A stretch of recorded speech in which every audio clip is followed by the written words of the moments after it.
This video is brought to you by Asus.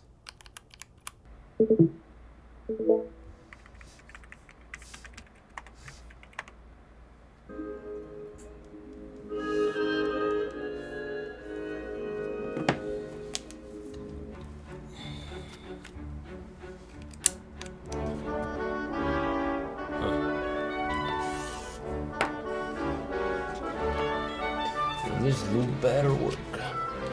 Let's do the sequence of contents here. Should be good.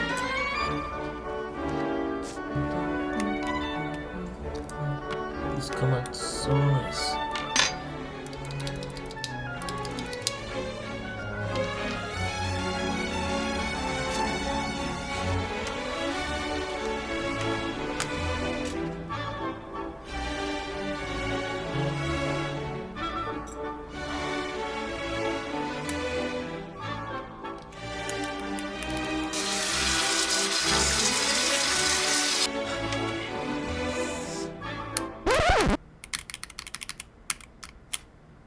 Huh?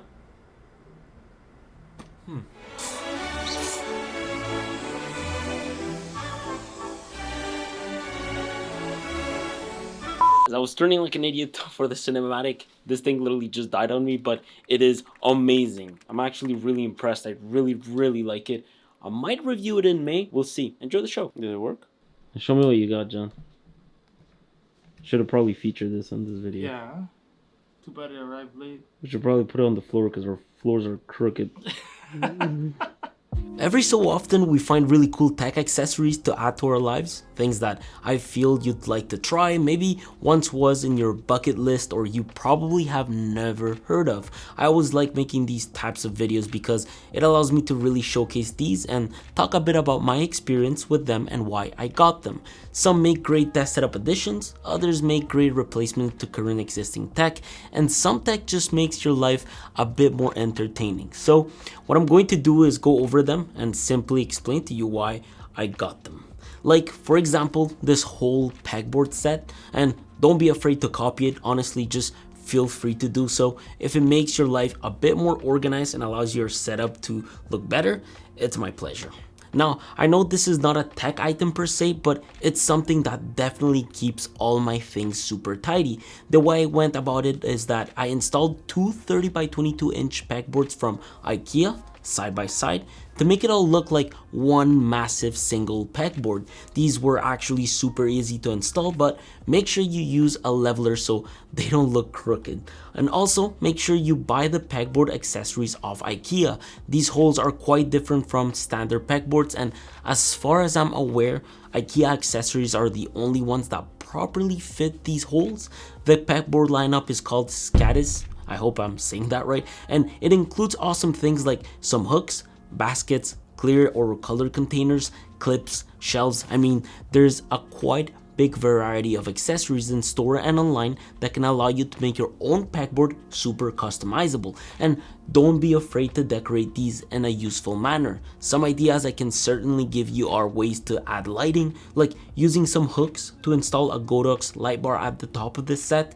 Style wise, it sort of brings both pegboards together and bring a bit more life to the setup. You can really use hooks for all sorts of things like keyboards, drills, cables if you wish. However, I'm more of these tiny little hooks person when it comes to the cables. Makes things look a bit more minimal. You can also use your baskets for cleaning kits, small tech items, camera accessories, hand drills. Like, don't be afraid to really make the pegboard feel like it's yours. For example, I really went as far as 3M taping this little portable wall sconce to the board. Now, on the left side, I made room for a basket with miscellaneous tech, and on the right side, I made room for a keyboard set with drills. But I did realize that switching these up would look a lot better.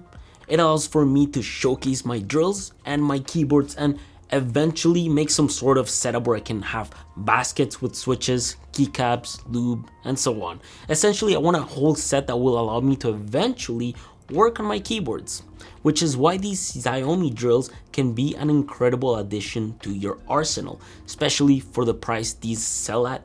For 50 bucks, I really wasn't expecting this level of quality and material on a drill. It's a kit that comes with a nice plastic pouch where you can store all the bits with its extension and its charging USB-C cable. This is the sort of drill that's great for when it comes to working on PCs and keyboards. It has a flashlight for those tricky dark spots, of course, bidirectional rotation for tightening and loosening, great feedback to the point that you feel where your screw is going and how much pressure is being put, and most importantly, a built-in battery that just charges through USB-C.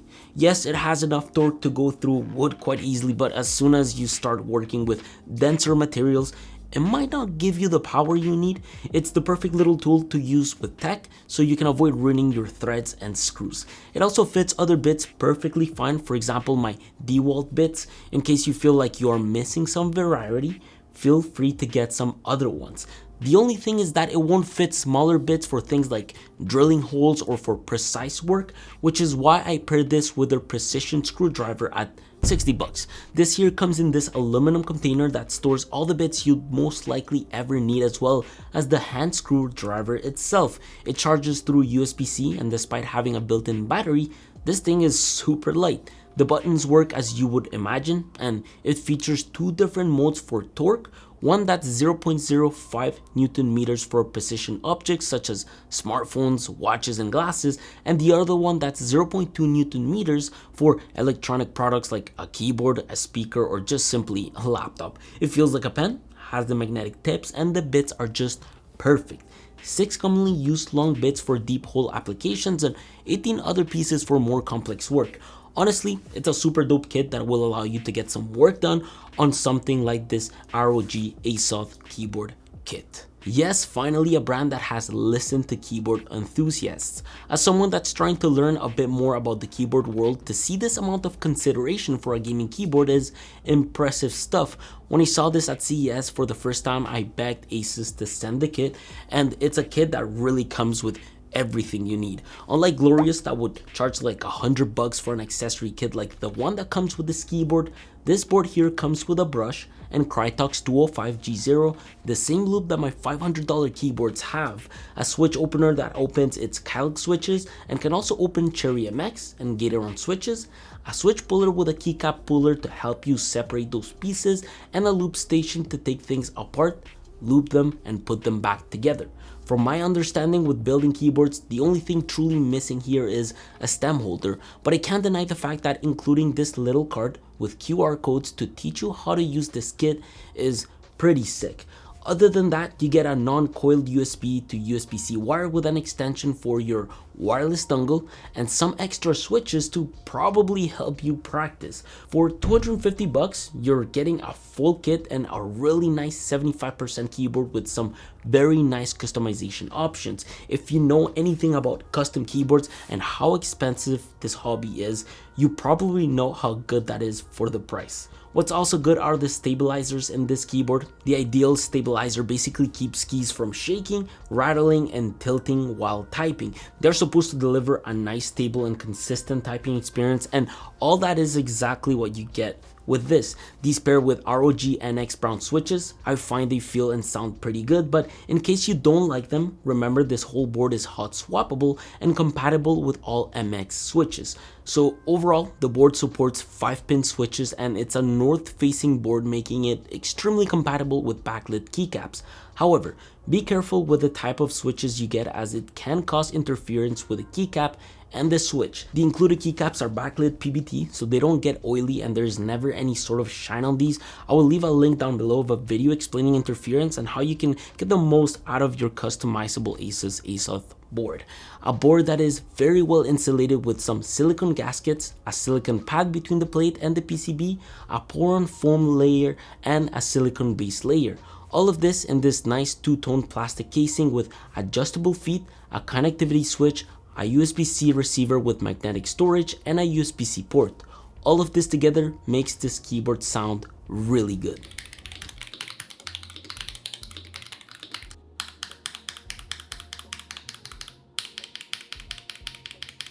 It's a keyboard that can toggle from Mac to PC mode, delivers decent RGB, all customizable through Armory Crate, a software that delivers any sort of customization for this LED screen and much more. I mean, there's just so much you can do with this board, especially for the price they sell it at. Definitely not a board only geared towards gamers. However, the ROG Harp Ace Aim Lab Edition mouse is what's actually really impressive about this mouse is that it indeed is 54 grams, like a 54 grams mouse with RGB and wireless capabilities. You can either connect this through its dongle that's stored at the bottom of this shell, or through Bluetooth if you wish, or via its included cable. The shell overall along its switches doesn't sound hollow or cheap. It delivers a medium grip, so no, it's not a small mouse like my Racer Orochi. It has PTFE feet at the bottom, closely paired with a 5 profile button, a pair button, and the switch selector itself. In the middle, Asus included their 36,000 dpi ROG Aimpoint optical sensor that just feels super responsive while gaming. Because the mouse is super light and the body fits uniquely to my palm, I feel like their sensor paired with these characteristics makes the gaming experience feel a tad different from what I've tried in the past. Also, changing their stock feet to the larger form factor they included out of the box, as well as adding stock grip, did enhance the experience slightly more. I think it's a mouse that's made for palm grip in my own personal opinion, especially because of these slope buttons and its long profile. Buttons that are very stiff, by the way, so it all depends what you are into. Side clicks are nice though, like these feel like very solid buttons, hard nice stops. They are super accessible for a hand like mine, and of course customizable, just like the RGB within the scroll wheel. A scroll wheel that's rubberized, delivers a stiff click, and also delivers battery status by flashing red.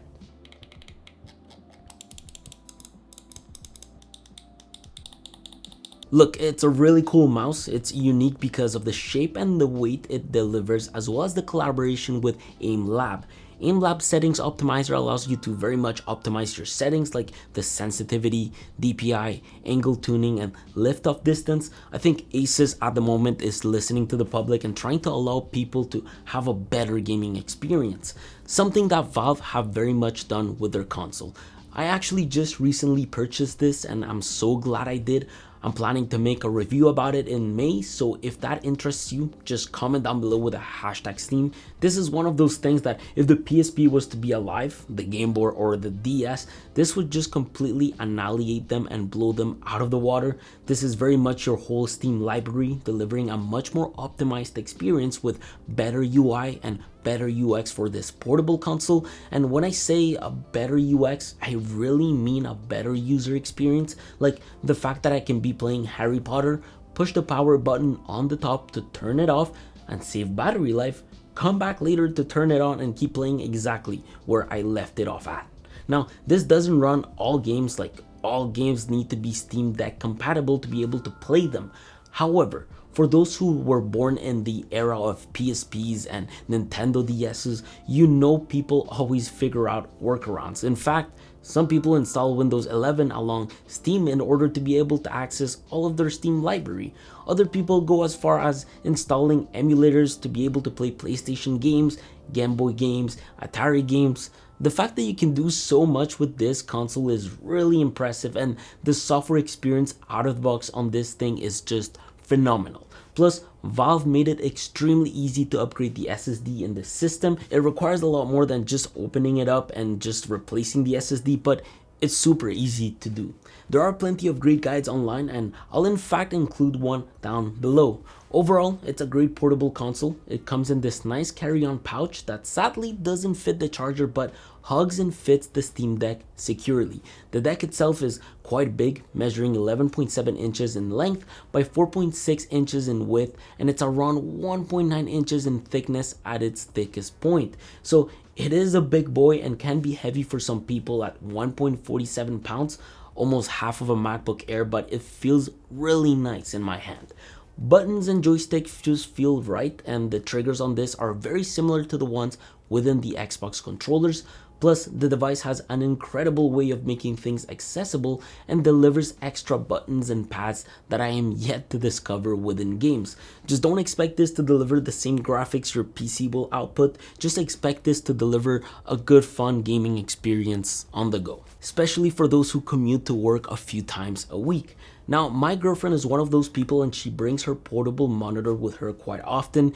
It all depends on what type of client her firm is working with, but some deliver dedicated desk spaces with dedicated monitors and docks, and others just don't. So I very much thought of replacing her current setup with this Asus MB14 AHD portable monitor with touchscreen and stylus function. This here is a portable monitor that allows her to extend her workflow like her old monitor, but this features a lot of ports, it delivers pen input, and a much better resolution. Like, it can literally transform her non-touch laptop into a touch one. It's a 14-inch full HD IPS panel with 10-point touch and active stylus support. A stylus that is of course included in the box and supports MPP 2.0, something her old monitor didn't have, so I thought it could come in handy for when she needs to take notes, draw storyboards, annotate her PDFs, e-sign documents, and whatnot. Especially since it has an integrated stand that offers up to 150 degrees of hinge movement for either landscape and portrait orientation, where this monitor can also be mounted on a tripod for an elevated setup. It just makes her mobile setup a lot easier to interact with. Now, this is a USB-C type monitor that will allow her to rock one single wire to power it and use it as a second display. Note that no, it's not meant for any type of design work, as the pen is only great for note taking and the screen resolution and colors are just perfect for everyday work. Exactly what Asus intended to build this for. I do suggest increasing the scaling to 125% because if you are used to working on a 27-inch or a 32-inch monitor, a 14-inch screen can feel quite small. The panel itself is great for typing text and work in general, and when swiping through websites, the screen jitters, but that's the nature of a 60Hz panel like the ones we have at the office, which is why I said it's not meant for designers but more for productivity workflows. So if you are looking for a professional portable monitor that is color accurate, you can check their ProArt lineup, and for gamers who are looking for a high refresh rate portable solution, check out their ROG lineup. If you do decide to get one and you happen to do design as a hobby, the link down below will offer you a free 3 months access to the Adobe Creative Cloud Suite when you purchase this monitor. Another thing I just recently purchased is my Sonos Roam SL. Now, I actually bought a bracket on Amazon to be able to mount this in my bathroom. I'm sort of trying to set up the whole condo with Sonos products, and once I figure it all out, I'll do my condo tour video. But essentially, this here's the speaker that lives in the bathroom and the one that we plan to take with us on vacation. Sonos overall produce clear sounds, like the high and mids are on point, the bass is just right, and their products easily fill big rooms. When it comes to the Roam SL though, the bass does fill my bathroom with incredibly punchy bass, but definitely not my living room space.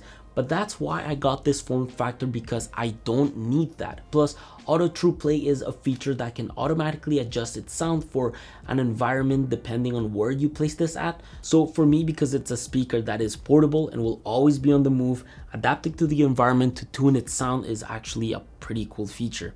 Plus, since this will live in the bathroom the majority of the time, tuning the speaker in a space that can have sounds like the water running makes it even better. The Sonos app also allows you to easily adjust the EQ of the speaker, stereo pair a second Sonos Roam if you have one, and even group your Sonos Roam with your other Sonos speakers for a true home audio experience, which in my case is great since I have my IKEA Sonos lamps, our Sonos bar in the office, and our soon to be Sonos Arc bar for the living room. Honestly, it's overall such a good little speaker. It has a great design, feels incredibly premium with this rubber-like plastic material, has great speaker controls, a Bluetooth feature for when you are away, voice assistance, wireless charging. It's just perfect, especially since hardware-wise this thing is also waterproof.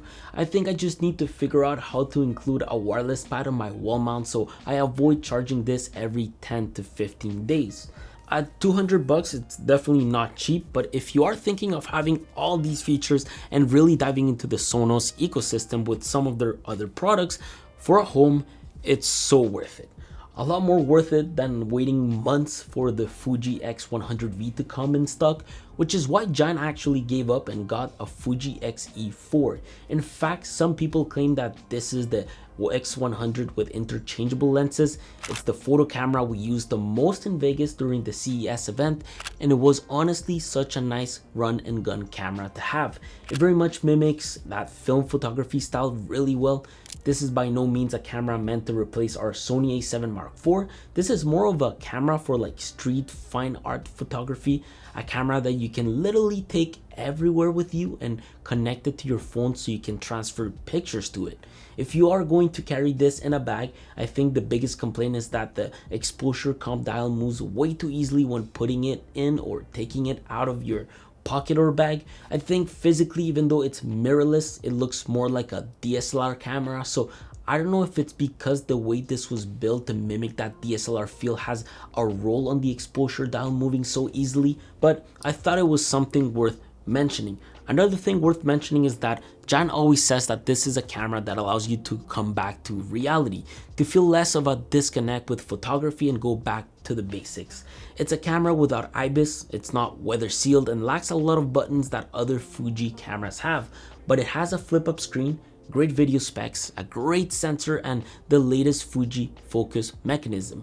For a camera that has an APS-C sensor, it sure does produce nice photos during the day and even at night. I'm very much thinking of getting one for myself, especially since this has interchangeable lenses unlike the X100V, and it's a camera I can vlog with and also take nice photos for like Instagram. For those who are on a budget and want a really good camera, I honestly can't recommend this one enough. The last item that was actually recommended to me is this Ember mug. I'm not a coffee drinker, nor do I drink tea, but I thought my girlfriend would actually enjoy it. Everyone online actually seems to love this, and I kept reading very positive reviews about it.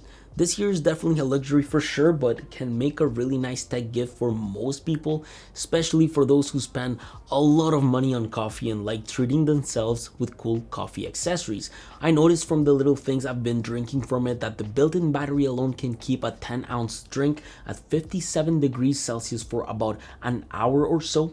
If you download the app, you can of course change this, and you can of course achieve greater temperatures by keeping the drink on the coaster. The cup itself is really well made, has a good solid weight to it, with the main material being stainless steel with a ceramic coating on it and a rubber base. The LED on the cup actually changes colors through the app and allows you to use it as an identifier to know whose cup is whose. The weight from the battery and heater from the base makes the weight distribution ideal to avoid tipping this cup over. The mug also detects automatically when liquid is added, and this is when the heater kicks in. All these type of things can be changed within the app and really make it super customizable. It's really impressive that at a temperature of 0 degrees outside, at a 59 degree set point, this can keep my liquids warm for close to about an hour or so. I wanted to test the mug for myself before giving it to her, and I think it'll make a really cool tech gift that she will enjoy. I keep saying this, but a lot of the tech we feature is expensive. Sometimes you do get what you pay for, and I find myself really enjoying things that can be worth the money for a lot of you, which is why I buy them for myself and I feature them. I need to figure out ways to buying budget accessories and spending some time testing those before recommending them. I really want to make an episode a month because I know a lot of you guys are students, so saving money is a must. I'll keep you guys posted on the socials. Follow me on Instagram if you haven't yet, and TikTok if you also haven't yet. Like and subscribe and leave a hashtag budget if you made it all the way through the video. I will see you guys soon. Take care.